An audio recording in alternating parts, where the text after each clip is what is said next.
Далее смотрите брифинг о ходе восстановительных работ электроснабжения в Якутске от Министерства жилищно-коммунального хозяйства и энергетики республики. За период ликвидации последствий ураганного ветра в оперативную диспетчерскую группу центральных электрических сетей ПАО «Якутскэнерго» поступило 510 заявок. На сегодняшний день все восстановительные работы завершены. К работам были привлечены 9 бригад в составе 52 человек и 16 единиц техники. Еще раз хочется обратить внимание, многие из отключенных линий являлись абонентскими и на балансе сетевых предприятий не состоят. В таких случаях жителям необходимо обращаться к собственникам линий или председателю товариществ. Ситуация находится на особом контроле Министерства ЖКХ и энергетики Республики Саха-Якутия. Это был брифинг о ходе восстановительных работ электроснабжения в Якутске от Министерства жилищно-коммунального хозяйства и энергетики республики. Здравствуйте! В эфире телеканала «Итоги дня», в студии Надежда Саханская. Коротко о главных событиях. Кампания выдачи материальной помощи пострадавшим жителям Верхоянья продолжается. В Якутске состоялось традиционное совещание правительственной комиссии. Защита проектов и борьба за главный приз медиашкола «Аяр» подводит итоги образовательной программы. Трудовые резервы превращаются в ресурсы. Центр занятости населения Якутска реализует республиканскую программу «Стажировка молодых специалистов в промышленных предприятиях». Лечение в условиях искусственно воссозданного микроклимата природных соляных пещер. В Нюрбинском районе стала доступна галотерапия. Спорт на воде в условиях короткого лета. Наши корреспонденты расскажут о деятельности яхт-клуба «15-летний капитан».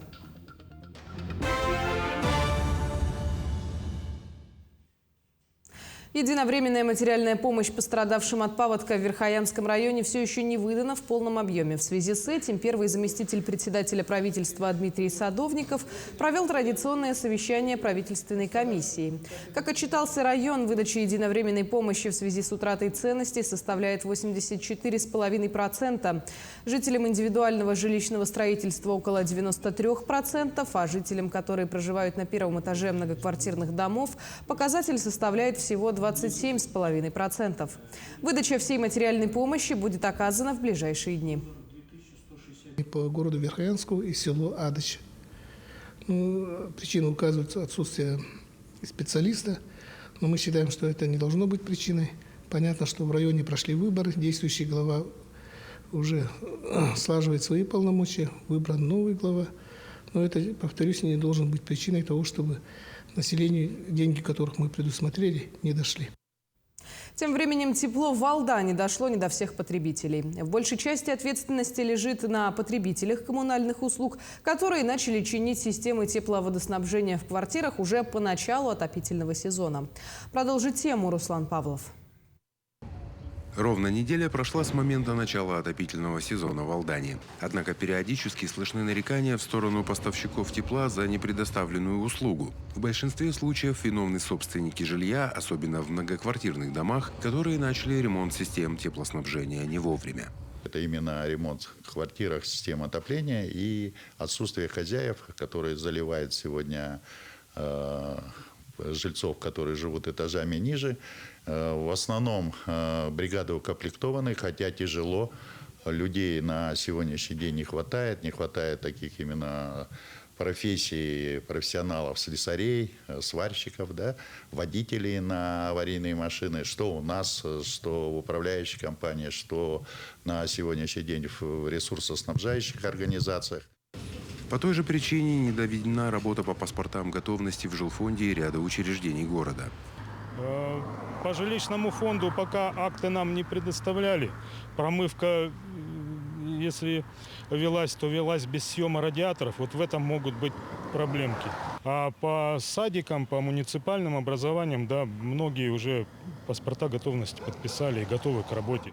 Бременем висят и долги перед коммунальщиками. Задолженность потребителей тепла в Алдане составляет более 100 миллионов рублей. Мэр города призывает в срочном порядке погасить или реструктуризировать долги. Все зависит от нас. Требовать мы можем, но и надо исполнять свои обязанности, платить за коммунальные услуги. Сколько должно быть? Ну, уже за 100 миллионов перевалила общая должность по городу, да, в общем.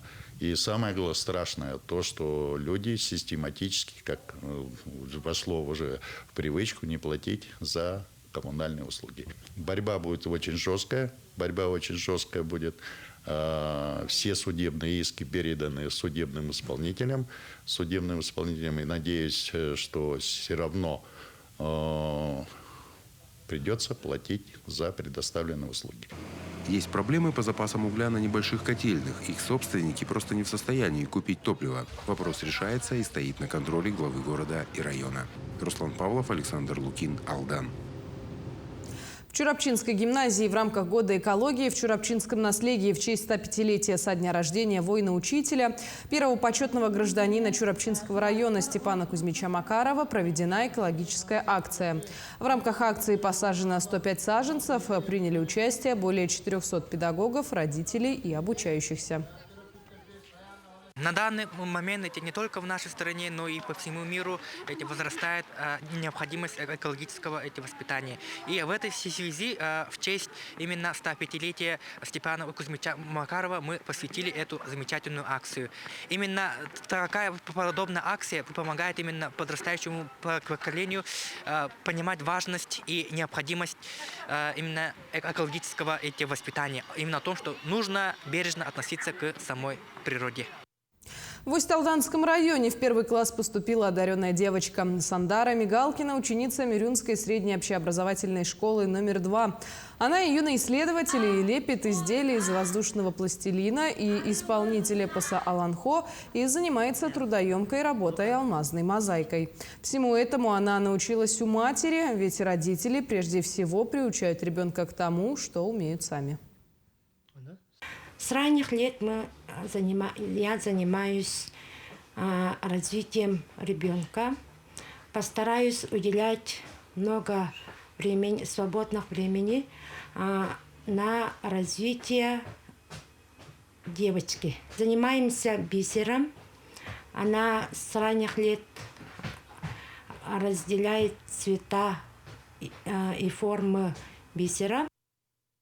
В пилотных 35 регионах России введена новая должность в школах – советник директора по воспитанию и взаимодействию с детскими общественными объединениями. Такое поручение дал президент страны Владимир Путин правительству и региональным властям. В Якутии около 580 педагогов уже приступили к работе. О значимости профессии и о ее главных целях и задачах расскажет Светлана Амосова. Сейчас по всей стране в школах обновляют программу воспитательной работы. Так, в рамках пилотного федерального проекта «Навигатор детства» в апреле свыше 2000 педагогов подали заявки на новую должность – советника директора школы. Из них отобрали более 600 человек. Они прошли конкурсные испытания, тестирование и обучение. Советники становятся своеобразными навигаторами. Навигаторы, которые будут указывать и показывать детям пути развития в гражданско-патриотическом направлении. Советник директора – это педагог, который занимается организацией патриотического воспитания в образовательном учреждении и вовлечением детей в новые движения и проекты. Советники имеют свой определенный общий план по федеральной программе. И по нему проводят мероприятия, классные часы, всероссийские акции и проекты. Они охватывают не только школьников, но и родителей и учителей. Каждый понедельник в школах поднимают флаг, поют гимны России и Якутии, а также проводят уроки о важном. Педагог-организатор Борис Сергеевич теперь и по совместительству советник директора по воспитанию. В школе номер 2 в Якутске он работает уже 14 лет и имеет большой опыт взаимодействия с детьми.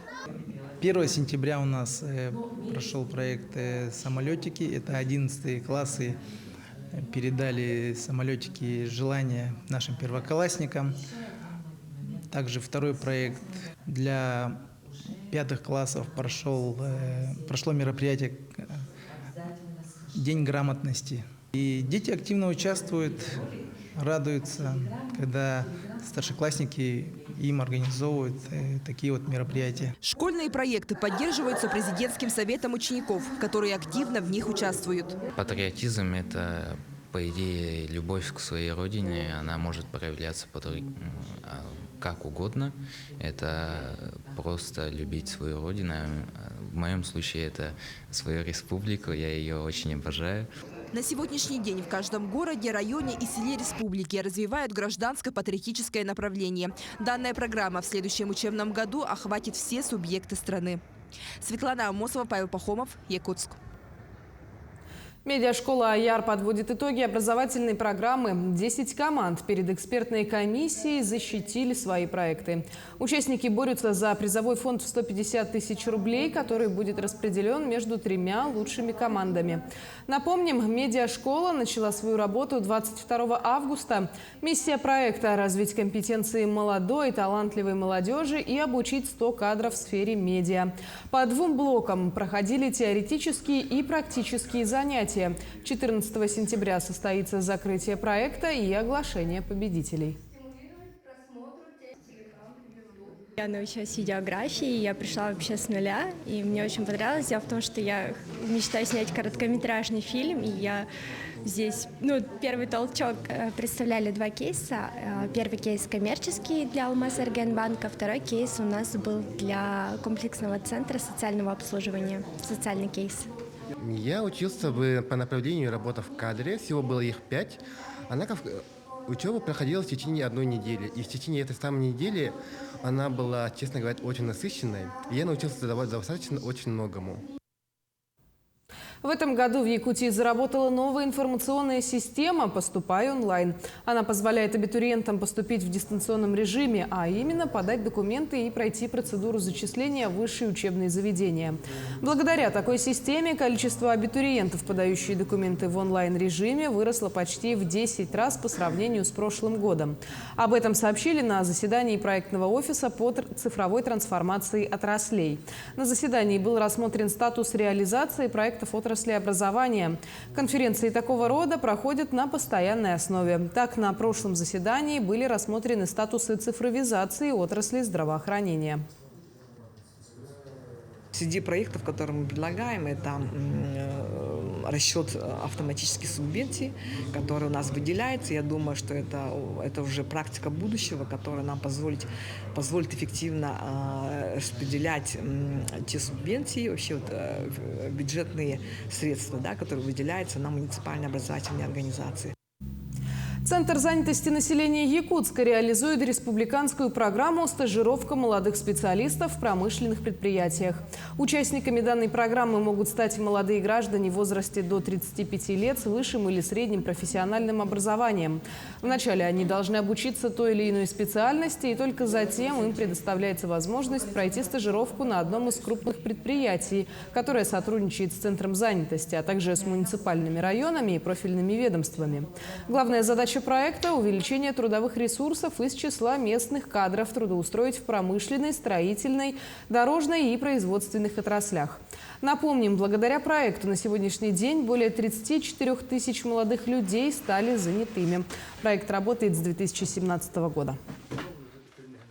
По итогам полугодия в этом году трудоустроено более 6700 человек, и в том числе молодежь до 35 лет – это 3700, чуть больше 3700 человек также, да. Но проект реализовывается с 2017 года. В рамках проекта мы в первую очередь трудоустраиваем граждан на имеющиеся вакансии. Дополнительно у нас есть программа профобразования, получения профобразования или дополнительного профобразования.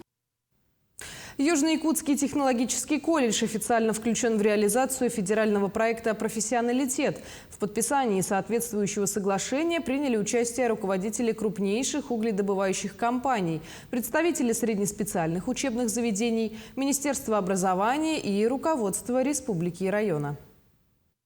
Одна из главных проблем, с которыми сталкиваются угольные компании, это нехватка квалифицированных кадров. Для того, чтобы готовить хороших специалистов, необходимо развивать базу профессионального образования. Проект «Профессионалитет» позволит выпускать специалистов, отвечающих требованиям, которые предъявляют угольные предприятия. Главная задача проекта – это переход к отраслевому подходу подготовки кадров, где заказчиком выступает предприятие-работодатель. Образовательный процесс будет перестроен таким образом, чтобы быть максимально приближенным к процессам производства. В первую очередь будет меняться содержание образовательных программ, структура и, соответственно, будут меняться сроки обучения. В данном случае программа и проект направлены на то, чтобы в кратчайшие сроки, без ущерба для качества подготовки, восполнить тот рынок труда, который на сегодняшний день испытывает большое количество заявок на трудовые ресурсы для наших отраслей производства. Федеральный проект «Профессионалитет» – это новая система образования в колледжах, которая позволит в сжатые сроки получить востребованную рабочую профессию и гарантированное трудоустройство. Мы в свое время инициировали здесь проект, который бы под собой располагал создание образовательного кластера на базе наших специальных профессиональных учреждений, это в первую очередь Южно-Якутского, здесь Нерингре, Алданского, Хандекского, которые бы, работая в тесной связке с нашими крупнейшими угледобывающими компаниями, уже целенаправленно готовили специалистов для работы в тех или иных предприятиях. В соответствии с проектом в колледже появятся новые мастерские, полигоны, лаборатории. И уже в следующем году по программам профессионалитета будут учиться более 2000 студентов. Ирина Жданова, Вадим Барашков, Нерингри. Галотерапия входит в оздоровительные программы многих санаториев и медицинских учреждений. Почти в каждом регионе России можно посетить соляную пещеру. И в нашей республике создаются такие соляные комнаты в общеобразовательных и социальных учреждениях. В Нюрбинском районе состоялось торжественное открытие соляной комнаты в Нюрбинской многопрофильной гимназии имени Степана Васильева. Это был подарок к 145-летию создания школы от имени администрации района. Тут 36 квадратов. Здесь использовано где-то порядка 4,5 тонн соль. Чистейший такой кемпиндяйский соль. Дизайн, плод работ совместно с учителями школы и с нашим дизайном, коллаборация, скажем так. И они получилось очень даже интересно. Думаю, будет красиво и будет радовать наших детей. Сотрудники «Алроса» проползали под проволокой на гонке героев. Гонка героев – это экстремальный забег с препятствиями. Он проходит в разных городах России. 10 сентября соревнования прошли в Новосибирске. В таком мероприятии команда института Якутинпроалмаз участвовала впервые. 10 сотрудников «Алроса» соревновались с 62 командами. На 10-километровой дистанции герои преодолевали препятствия. Переплывали водоем, забирались на высокую стену, перепрыгивали наклонный забор, проползали под колючей проволокой. В общем, участникам понадобилось немало сил. По предварительным данным, команда предприятия «Алроса» заняла 18 место. Всего же экстремальный забег пробежали более 2000 человек. Детский яхтинг может войти в программу международных спортивных игр «Дети Азии». Об этом на днях заявил председатель правительства республики Андрей Тарасенко. Сегодня лодочному спорту детей и подростков обучают в яхт-клубе 15-летний капитан. Продолжит тему Саргалана Неустроева. Яхтинг в Якутии достаточно экзотичный вид спорта. Короткое лето не располагает к длительным занятиям на воде. Однако желающих заняться парусным спортом от этого меньше не становится. Сегодня в единственном по Якутску яхт-клубе 15-летний капитан состоит порядка 45 детей и подростков. Яхт-клуб начали мы в 2018 году заниматься. Здесь мы строим лодочки в масштабе 1 к 1. Теория здесь проходит у нас зимой, а летом уже на воде. Есть такое, то, что у нас ребята, которые уже года 3 назад занимались, они до сих пор к нам ходят, и поэтому у нас понемножку коллектив растет детский. И плюс с этого года у нас за счет фонда президентского гранта у нас и взрослые уже есть. Так, к примеру, 13-летний Сергей Сердюков занимается в клубе уже 4-й год. По словам мальчика, самое привлекательное в парусном спорте – катание по ветру. Новости о том, что теперь яхтинг в республике будут развивать, Сергей обрадовался. Возможно, и он в будущем сможет покорить международные спортивные игры. Написали в группу, и меня заинтересовала эта тема. Я пришел, и мне очень понравилось. В принципе, хорошо. воспринял, да, есть желание заниматься дальше. Сегодня парусный спорт входит в олимпийскую программу, а главными школами яхтинга в России выступают Санкт-Петербург и Владивосток. Так, по словам Сергея Помогаева, регулярность тренировок на воде там практически круглогодичная, в отличие от возможностей якутского клуба. В Питере там, по-моему, около 9 месяцев, что ли, занимаются, и там ветер всегда хороший, у них очень хороший. Владивосток то же самое, как бы есть куда выехать. Ну и ближе выехать, чем нам, допустим, куда-то, да, по деньгам дешевле. Поэтому у них намного ребята подготовленные и возможности больше вот заниматься на воде именно непосредственно, а не в спортзалах. Однако некая база уже имеется, а значит, можно и развить парусный спорт на профессиональном уровне. Вопрос лишь в финансировании. Как отмечает премьер республики Андрей Тарасенко, в перспективе республика сможет привлечь субсидии на закупку необходимого оборудования и мест проведения тренировок и соревнований. А между тем, времени осталось немного. Игры «Дети Азии» пройдут уже в 2024 году. Сарглана Неустроева, Владимир Павлов, Якутск. Очертания оленей и якутских орнаментов виднеются на стене по улице Советская в районе магазина «Культ спорттовары» в Мирном. Художники создают муралы. Ранее стену очистили, сняли старые слои краски и штукатурки. Мурал дополнен другими животными и людьми, тематикой в честь столетия образования республики. Художники намерены расписать стену по максимуму до наступления холодов.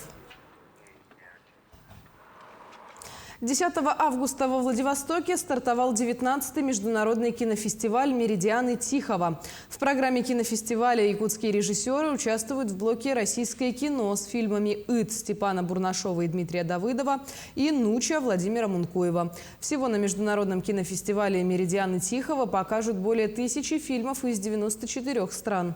Фестиваль проводится с 2003 года и является знаковым событием в мире российского и международного кино. Напомним, кинофестиваль пройдет до 16 сентября. Зрители фильм восприняли очень хорошо. Вчера после показа очень долго обсуждали. Именно не вопросы-ответы у нас получились, да, с зрителями, а вот именно обсуждение, обмен мнениями. И многие отметили, что мы затронули проблемы современного общества, которые присущи не только России, но и вообще по всему миру. К этому часу это вся информация. До встречи в эфире.